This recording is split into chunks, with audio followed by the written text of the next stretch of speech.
Muhanga, Nyamagabe, Kigali, muri Kigali anazaga kuhakora indirimbo, na Rubavu za Mahoko, naho rwose igihe kinini najyagayo, ahandi ni kuri Brasserie, naho ndabyibuka za Rugerero muri utwo duce, hirya no hino, kugira ngo ahari nuko nguko nagiye ugenda mari impando hakora ama disquette. Urwo rugendo rwo gukora disquette gusa ko wabikoraga ubuntu cyangwa barahembwaga? Oya, icyo gihe abantu barabyibuka. Ubundi indirimbo yari twatangiriye ku 1000, 500, 200 mbiheruka ubundi ari aho ngaho. Ya ndirimbo ya mbere wakoreye wayikoreye mangahe? Ya mbere mbanza ari 500. Ya mbere ni 500. Ya nyuma nasorejeho hari banza ari 200 gutyo. Ubwo ndi kugenda ndeba ya mpano watangiranye uri mutoya, nubwo wenda ababyeyi bareba kavuga batahari umwana agiye bigiye kubuza kwiga, kandi ko umubyeyi yaba afite impungenge agomba no kugira impungenge ku mwana akamugira n'inama, ariko noneho icyo gihe ubundi wakuyemo iki kugeza aho ngaho?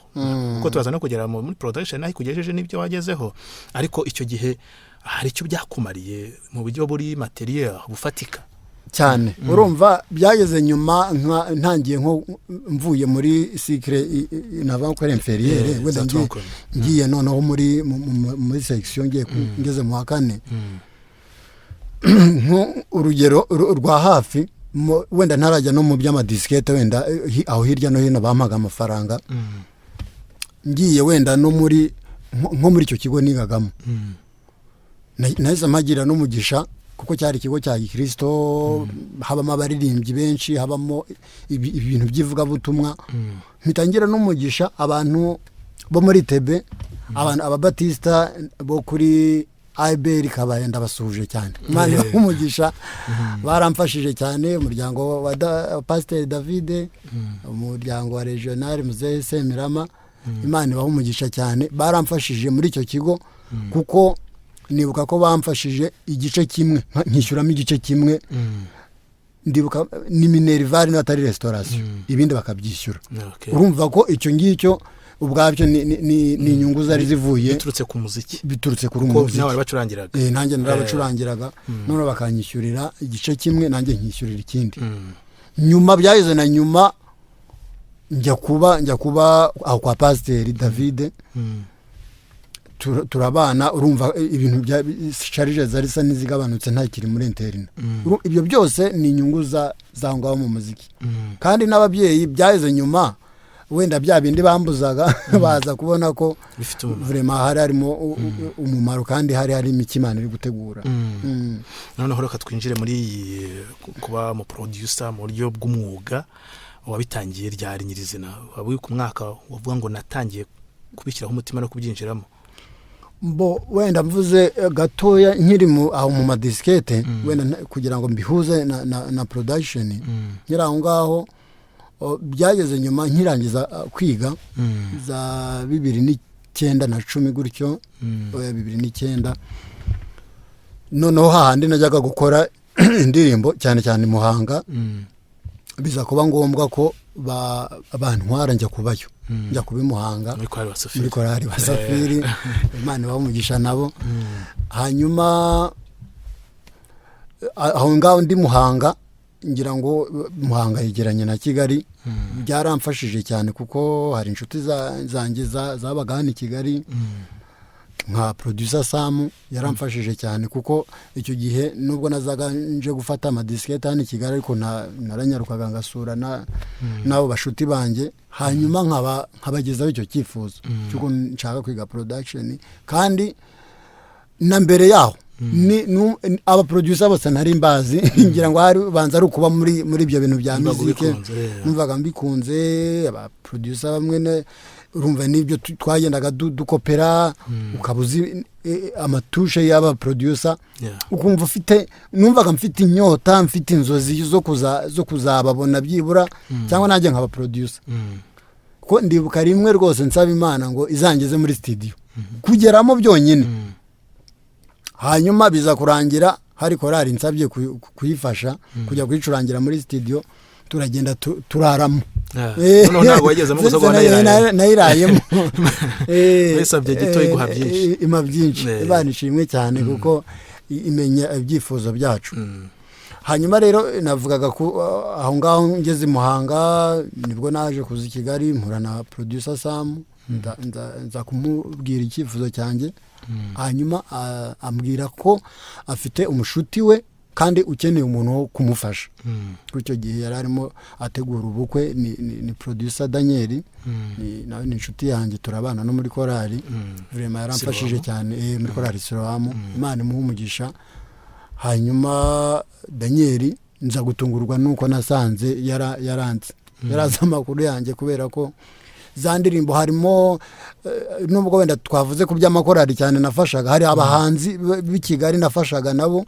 nafatiraga ku madiskete nka Theo bose babireba ba Robert niyo nsaba ba Murwanashyaka izo ndirimbo rero inyinshi naje gusanga bazizanira Daniel hanyuma Daniel urumva nibo bazibarikodingiraga nza gusanga aranzi turahuye rero turahuza cyane turahuza hanyuma kuva icyo gihe atangira kumfasha kuva 2010 ndabyibuka nko mu kwezi kwa 10 gutyo rwose mu mpera z'uwo mwaka nibwo natangiye kwiga nibwo watangiye kwiga bya production urabyize ukimara urugendo rwo kubyiga rwafashe igihe kingana iki navuga ko ntabwo navuga ko ntarumenya neza kubera ko na n'ubu turakiga ariko wenda kugira ngo wenda ibyibanze kugira ngo menye ibyibanze kurikodinga guhuza ibyo na recordinze do kuba nakwikorera indirimbo yanjye navuga ko byibura byantwaye nk'amezi 6 gutyo cyane ko nagize n'umugisha akahita nyigisha ibyibanze urumva nasanze ari mu myiteguro y'ubukwe kandi icyo gihe yari afite n'abakiriya benshi hari indirimbo nagombaga kumufasha nyine kugira ngo mu gihe adahari nanjye mbe mpari nyine studio ye gusigarira aho ngaho mvuze ko byafashe nk'amezi 5 kugira ngo utangiye kuri recording indirimbo ya mbere waba wibuka indirimbo wahereyeho nshobora gutana ariko nibuka ko abahanzi ba mbere nagiye mfasha muri icyo gihe harimo nka Murwanashyaka Faustin indirimbo barabizizi zo bita kirajomba za ndirimbo zo kuri album ye ya mbere inyinshi ndibuka ko nazirikodinze muri icyo gihe harimo indirimbo z'umuhanzi njya nibukamo indirimbo imwe yitwa ngo biri ku mashyiga y'umuhanzi yitwa Josue ngira ngo muri icyo gihe hari umuhanzi warimbaga indirimbo z'ubukwe bita Gatera muri icyo gihe ndabyibuka urumva watangiranye na Daniel nyuma urugendo uza kurukomeza gute kugeza ubwo noneho ugeze muri studio yawe nyirizina nyuma urumva twabanye icyo gihe kuva 2011 na 2 icyo gihe cyose twari turi kumwe hanyuma 2012 umwaka usa n'ujya kurangira nibwo naje guhura n'irindi itsinda ryitwa New Melody kuko mbere yaho wenda ntabwo twinjiyemo mu mateka cyane wenda icyo gihe ndi Muhanga nuko muri ya korari nari naragiye gufasha baje kugira umushinga bari bafite umushinga wo gukora album icyo gihe rero muri album nibwo nahuye na Josue Shimwa hanyuma musaba kuza kumfasha muri iyo korari urumva we yari naho ari umu expert undusha cyane ko ibintu byo gutoza ntari mbizi cyane niberaga mu byo gucuranga hanyuma araza aramfasha kuri album kandi vraiment Imana yakoze imirimo iyo album igenda neza hanyuma rero muri iyo myaka yose urumva twari turi kumwe icyo gihe za 2011 na 2 hanyuma icyo gihe ndi kwa Daniel muri iyo myaka 2012 ujya gusoza nibwo Josue yambwiye ko bafite iyo kampani ihuza abarimu n'amakorari, abatoza b'amakorari, hanyuma ambwira ko bakeneye bakeneye umutoza nyine kuko bafite akazi kenshi, bafite amakorari menshi. Hanyuma nkajya njyayo kubafasha, ariko nkagaruka nyine no muri ka kazi kanjye abandi kwa Daniel.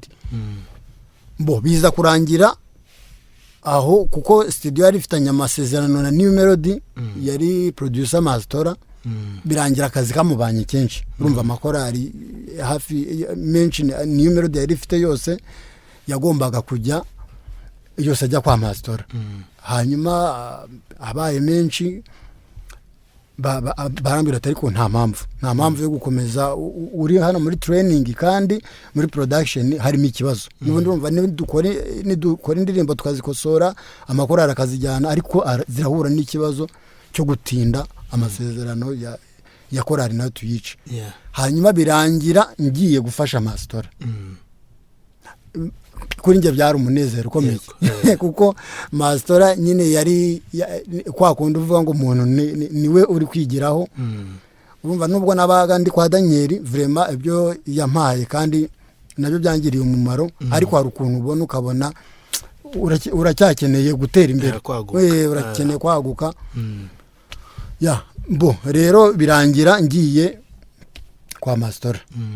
Kwa master turahura, haranyakira vraiment igihe cyose twabaniye, yambere umuntu mwiza kandi yaramfashije cyane. Icyo gihe ngira ngo hari twamaranye nawe imyaka 2 n'atari 3, biba ngombwa ko natwe noneho nka company New Melody tujya kwikorera studio yacu. Turagenda 2014 ngira ngo gutyo turagenda tujya gukora studio yacu. Hanyuma nayo ngira ngo hari ku 2016 biba ngombwa ko nanjye ngira iyerekwa ryanjye. Ngira iyerekwa ryanjye 2016. Ryo yerekwa rero ryaje gutushaka ko maze kugira agafaranga kenshi? Oya, ntabwo ari agafaranga, ahubwo ngira ngo hari iyo umuntu ari mu kazi agenda agira challenge, agenda agira, ngira ngo haragenda agira indi ntumbero irenze aho yarari, akumva nyine ibitekerezo biragutse, akumva nyine hari ikindi kintu akeneye gukora. Ngira ngo hari muri ubwo buryo bundi, kuko nta n'ikindi kibazo kindi kinini cyari kibayemo, kwa kundi abantu bavuga ngo barashwanye, ngo habayemo ibibazo, nuko ushatse gutera indi ntambwe. Ngira ngo ni indi ntambwe. Impamvu mvuze ngo ushaka ko maze kugira agafaranga kenshi, kugira ngo n'udukurikiye amenye niba gutangira studio bisaba kuba ufite ibya mirenge cyangwa se bisaba gutinyuka ina na duke wari ufite bikaba byashoboka ko wadukoresha. Ubundi nicyo ngicyo ngira ngo icyambere ni ukuba ufite ubwo bushobozi bwo kuba wumva nyine wabikora, wumva wabikora nkawe, nicyo ngicyo bisaba. Naho icy'amafaranga cyo hari ushobora no kugira amafaranga menshi, ariko wenda utazi no kuyabyaza umusaruro, cyangwa se utamenya nicyo akwiriye kuyakora, ukwiriye kuyakoresha. Rero ngira ngo icyo navuga kuri nge ni iryo yerekwa, niyo ntumbero, nicyo ngicyo numva cyane. Ntabwo wumva gufite ubwoba seti hato natangira njyenyine nkazabura abakiriya? Nibwo gusa zabaho nibwo gusa ubwoba bwo nari mbufite cyane kuko n'abantu byari byose abantu bazaga hano, kandi si n'icyo gihe gusa, ahubwo na mbere tujya gukora, njya muri studio ya New Melody, urumva twari dutandukanye na master. Ako kanya icyo gihe ubwoba bwo bwari buhari, byari byose abantu bazaga hariya kubera bakurikiye master, indirimbo bumva zakozwe na master. Hari wenda niwe nagendaga, hari niwe nagendaga aho abantu nubwo nabakoreraga, ariko wenda bumvaga ari master nyine wabikoze. Ariko navuga ko byamaye wenda hari no gutinyukamo gato kugira ngo nkore niyanjye, nuko nicyo gihe Imana yadushyigikiye. Ndabana byari byose Imana yadushyigikiye cyagiye n'ubundi ndi jyenyine muri New Melody, nubwo nari ndi kumwe n'abarimu b'abahanga, wenda abantu bakanakurikira ibyo bazi bumva nyine ko baje muri iyo company, wenda ibintu bikorwaho n'abantu benshi. Ndabari kubyari byose Imana yadushyigikiye hariya, nanjye yanshyigikira.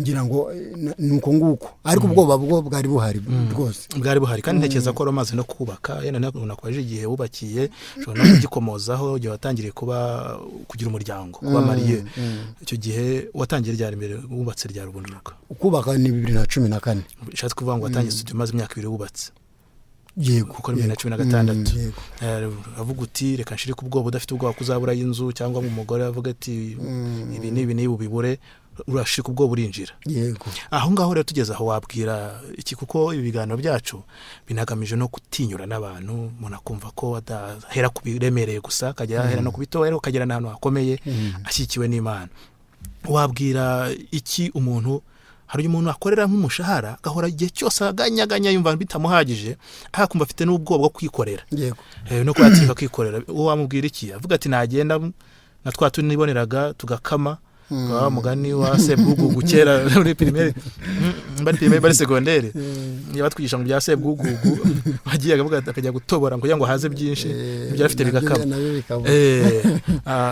umuntu akajya yagira ubwo bwoba aba wababwira iki mu rwego rwo kubatinyura batinyuka bagomba gutinyuka cyane ko buriya akazi k'umushahara ngira ngo wenda n'ibihe bya covid abantu bagiye banyuramo ubwabyo biragaragaza ko gushyira umutima ku kintu kimwe uba umeze nk'umuntu uri mu manegeka bisaba rero gushyirika ubwoba kandi ibyo ari byo byose twizera ko Imana ishobora gushyigikira umuntu ibasha gushyigikira igihe kandi ntabwo hari umupasiteri umwe watubwiye ikintu gikomeye aravuga ngo Imana yacu iratangaje iyo wicaye iraza ngo mukicarana ariko niba wagurutse muragurukana mukajyana gushyigikira ibyo ukoze byumvikane ko rero nabatera courage vraiment bahaguruke hanyuma Imana izahagurukana nabo twinje rero maze kutangira studio yawe abantu bakoranye nabo korera indirimbo wabaruka nk'indirimbo agiye ukora yego ndazibuka rwose kuko hari indirimbo twagiye tugira umugisha abantu bakazikunda nizo ndirimbo za mu Rwanda shyaka uretse ko wenda zo zaje no gukundwa na nyuma mu myaka ya nyuma aho twazikoreye twarakoze hashiramo igihe nyuma ziza gukundwa bitari muri iyo myaka twazikoreyemo ariko meme no kuri za zindi za madiskete harimo indirimbo nk'indirimbo yitwa ntawe bitabera se hari umuntu utayizi nawe utayizi yatewe bose babireba nano bitabera nuko bitinda kuza yego niyo ngiyo ndabyibuka rwose nyikorera diskete nabwo nubundi buhamya tuzavuga niyo ngiyo ariko wenda muri production nyirizina ndibuka indirimbo yitwa iyo ataba wowe mwami nawe ikoreye kwa Daniel indirimbo ya korari abacunguwe iyo muri paruwasi Kamashashi hariya ku kigo cya gisirikare cya Kanombe ngira ngo abantu benshi barayizi nagiye nyumva abantu benshi barimo kuyikoresha nyuma ahantu henshi twagiye nagiye nyura muri amastudio indirimbo zagiye zikundwa ariko n'ikintu gitangaje n'ukuntu wenda nk'indirimbo abantu bagiye bakunda wenda nizo ngizo twatangiye gukora aho dushiritse ubwoba nyine wenda nka Kibagabaga ndi muri New Melody aho twakoreraga nk'indirimbo yitwa harimo indirimbo za korali Sayuni ya Cyahafi abantu bakunze cyane ndirimbo ivuga ku nkuru za Dawidi na Mephibosheth ngira ngo gutyo harimo indirimbo za korali yitwa Besareli indirimbo yitwa Gorogota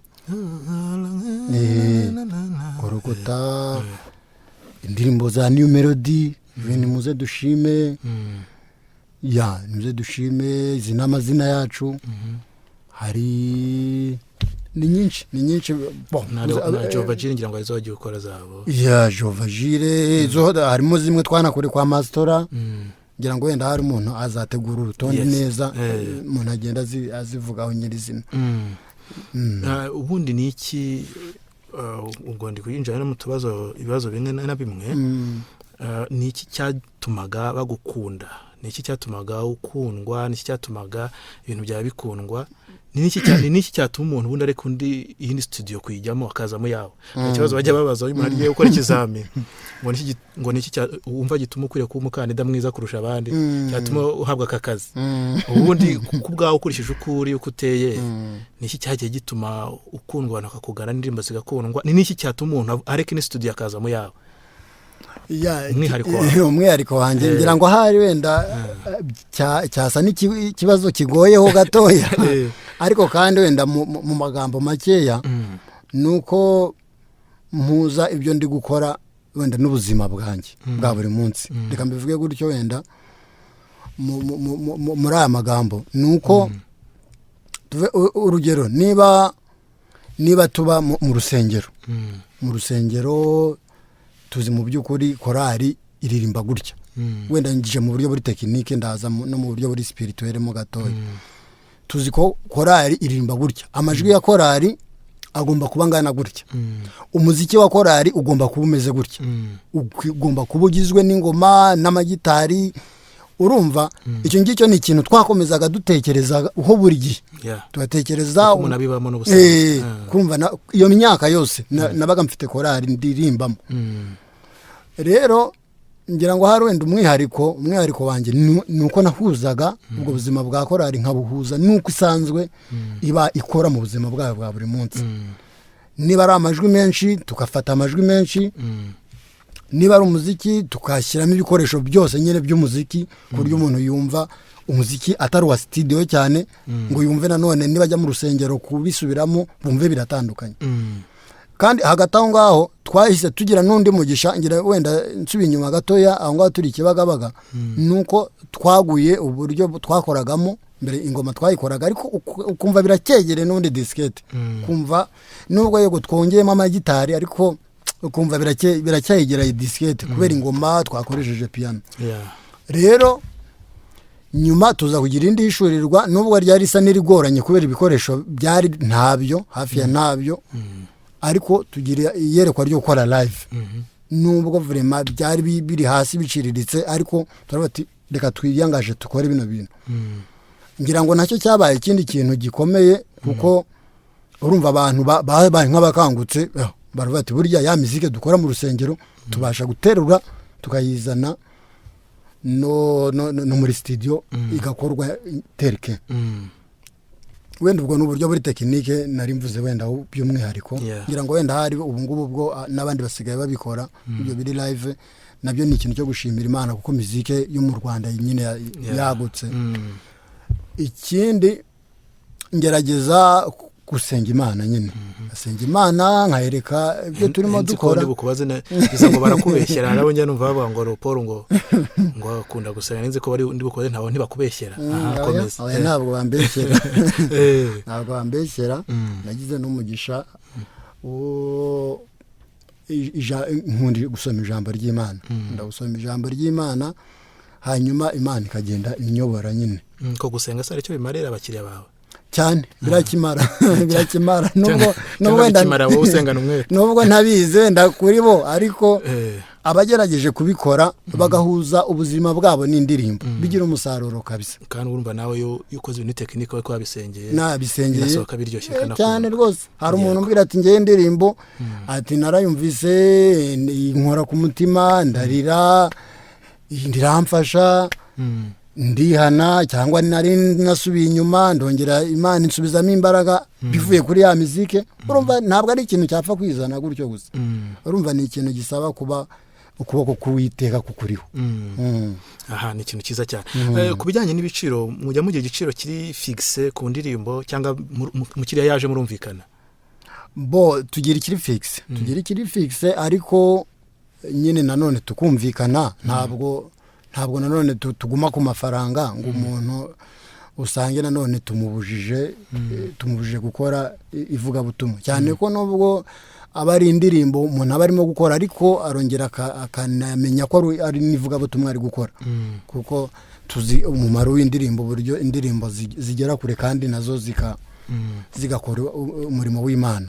Rero tugira ibiciro biri fixe nyine bite urumva byanze bikunze ni akazi kacu ka buri munsi nicyo kidutunze n'abandi bacuranzi kandi baza gucuranga nabo ubwabo baba bakeneye kubaho urumva rero tugira nyine ibiciro ashaka kubikivuga hano cyangwa umukiriya yaje muramubwira oya nta kibazo ariko gishobora no guhinduka cyangwa se kikanahinduka kikazanahinduka no mu bitewe nuko muri kwagura wenda ibindi bitekerezo cyangwa ubundi bumenyi ariko kugeza kuri ubu ngubu uyu mwaka wa 2020 ni igiciro cya corona cyangwa ni igiciro gisanzwe indirimbo twakoze muri bwa buryo nababwiye buri full live harimo ingoma n'amagitari byose biri live buri cyuma kwacyo nyine abari 1,100 indirimbo ikozwe muri ubwo buryo hanyuma indirimbo ikozwe mu buryo buri semi live bwa buryo bwa mbere twakoreshaga none ubu turacyabukoresha cyane ko hari umuntu uza adafite ubwo bushobozi ariko akavuga ati nongeye mu nkorere bya bindi bisanzwe biciriritse ubwo abari 70,000 ariko ubwo nubwo uvuga ibiciriritse nuko babuzemo ingoma gusa ngira ngo ahari piano murayicuranga piano turayicuranga amagitari yego ngira ngo kuba biciriritse nuko hatagiyemo izangoma za kizo ziri live yego aha none ubwo ibyo biciro ni iby'umuhanzi uje ari umwe cyane na korali byose ni kimwe kuko ibitekerezo byo ni bimwe byanze bikunze aha ikindi se nende nkubaza cyatuma abantu baza kuri we ntibajya handi twega abanyamakuru ariko tubaza tugakurikira tukamenya amakuru usanga umuntu uvuga ati kuri producer ntazi kuririmba niyo ubyishe ntabimenya afata ibyo waririmbye n'ubundi ati uriya we ni urazi no kuririmba mu makorari cyangwa se abahananaha iyo uri kuririmba ibintu bipfuye arabanza akagukosora paka karikodinze ibintu bizima aho uhagaze aho ngaho byanze bikunze uretse no kuba nge nabikosora ubundi mbere yuko umuririmbyi aza ahagarara kuri mikrofone ndabanza nkamubaza nti se indirimbo yawe wayifatiye umwanya warayirepese yego ni yawe nawe wayihimbye ariko imeze gute imyiteguro yayo kugira ngo uyizane muri studio uyiha abantu iteye gute hari nabo nsaba mwabwira ntimubanze munyoherereze audio yayo kuri WhatsApp mbanze nyumve akayinyoherereza rimwe na rimwe nkumva ntacyo bitwaye ariko nkumva nyine akenewe gufashwa nyine iyo abikunze mubwira ko ashaka umwarimu kandi nkamuyobora uwo mwarimu hanyuma nakumva bitari ari umuhanga kuko ari n'umuririmbyi ushaka kuza muri studio ariko kumva mu by'ukuri ni umuhanga cyangwa nkumva ibyo byo gukosorwamo ni ibintu bikeye icyo gihe araza nkamufasha nkabimukosorera ariko na yakorari yaje wenda ifite dirija wayo yaragerageje barakosoye ibishoboka byose nayo yigeze hano ntabwo nshobora gutambuka kwikoza gutyo ngo dutambuke ngo n'ubundi mwaritoje ngo mufite dirija wanyu icyo gihe korari nge no muri introduction iyo ndi kwakira abarimbyi hano ndabera ikintu turi buze gukosora cye kuba disturbinga cye kuba deranja mwumve ko ari twese dushaka ibyiza yego duharanira n'ibyiza kandi abenshi vraiment bagiye banyumva tukabikora nyine gutyo turi kugenda rero tunanerekeza ku musozo w'iki kiganiro cyacu ugeze gukora byo gufasha abaririmbyi amakorari muzi muri korari wa Safiriya hariya mu Ruvumera i Muhanga bafasha mu kubatoza by'amajwi byo warabihagaritse cyane byo cyabikomeje urumva kuva muri 2012 na gatatu akazi kari gasa naho kamaze kuba kenshi ko usibye na Safiri na toje na yo korara bacunguwe yakamashashi hari Kanombe na nindi korari bitabakundwa na Yesu ya hano yasengeraga intora ariko ubu ni muri Gasave na korari Benezeri ngira ngo yabaga Kimicanga uri Kimihurura ngira ngo na makorari mperuka gutoza ubundi akazi ka studio abantu wenda abantu basanzwe bagendamo barakazi ntabwo byakunda ko rwose umuntu afatanya akazi ko gutoza na ka studio ngo bikunde rero nahagarikiye aho ngaho gusa abarimu tugenda dukorana n'ubu ngubu mbajije umwarimu wagufasha w'umuhanga namukubwira rwose kuko mbanza dusanzwe dukorana. Aha urakoze cyane ubwo rero dusoza kubaza ibibazo bibiri byo kuruhura mu mutwe bidasaba gutekereza ariko nturenze amasegonda 10. Aha umwana wa gatatu yitwa nde? Umwana wanjye wa gatatu yitwa Rick. Kweza nk'aho ari umwibagiwe. None Leopold bakugize perezida w'abacuranzi bose mu gihugu ni iki wakosora mu bacuranzi? Ikintu cya mbere nakosora ni imyitwarire yabo, ni imyitwarire, discipline, nicyo kintu nakosora. Hanyuma no guhuza ubuzima bwabo bwa buri munsi, ubuzima babamo n'umurimo bakora. Ariko ubwo ngira ngo abacuranzi uvuze nabo mu rusengero n'abagospel bivuga butumwa, nicyo nakora rwose, nicyo nakora. Ubundi bagakora imyitozo yabo nyine nkuko basanzwe bayikora, ndabizi ko ari abasanzwe bayikora cyane, ariko hirya ya myitozo bakanongeraho guhuza ubuzima bwabo, bakabuhuza n'ijambo ry'Imana. Kuko ugeze uvuga ngo ukunda gusoma ijambo ry'Imana, ariko abo tujya tubona mu rusengero ijambo ry'Imana ryagera bagasohoka. Impamvu nkubaje icyo kibazo gikomeye. Urakoze cyane rero kandi iki kiganiro tugisubikira hano, tugira n'ibindi biganiro bitandukanye. Dusoza rero ushingiye ko wari uri imbere utarinjira muri uyu murimo, n'ubu wawinjiyemo, ubu umaze gukuramo iki, umaze kugeza kuki kugira ngo wabyumva avuga ati bya bintu burya bifite umumaro. Ni iki bikugejejeho ubundi mu buryo bufatika? Mu buryo bufatika ngira ngo byonyine niyo studio nyene nababwiye mfite, nabwo icyo ngicyo ni cyambere. Ikindi kintu gikomeye wenda usibye niyo studio ndimo ubu ngubu, byampaye connection nini cyane, abantu benshi byamuje n'abantu benshi. Urumva habaye makorari, haba andi mafamiye ku ruhande nagiye mpurira nayo muri aka kazi. Icyo ni ikintu gikomeye byampaye. Kandi ikindi gikomeye ubu ngubu nababwiye ko mfite umuryango, ibyo uko tubayeho, amafaranga, ibintu byose nyine bikenerwa mu muryango byose naka kazi. Urumva ko ni ikintu gikomeye, nakazi nko mu kandi nyine bitunze umuryango mu yandi magambo. Urakoze cyane rero, tunagushimiye nawe waduteze amatwi ukanadukurikira ureba n'aya mashusho. Ngukangurire gukora subscribe niba utarabikora, kugira ngo ibyo tuzajya dukora bishya nibyo tuzajya tugenda tubagezaho, byo bitabiza bikugereho. Kandi tunagusabe kubisangiza n'abandi kugira ngo ubuhamya ndetse n'izi mpuguro zitandukanye bigire no ku bandi, nawe ugire umusanzu utanga. Imana ibahe umugisha, turabashimiye cyane. Bye bye.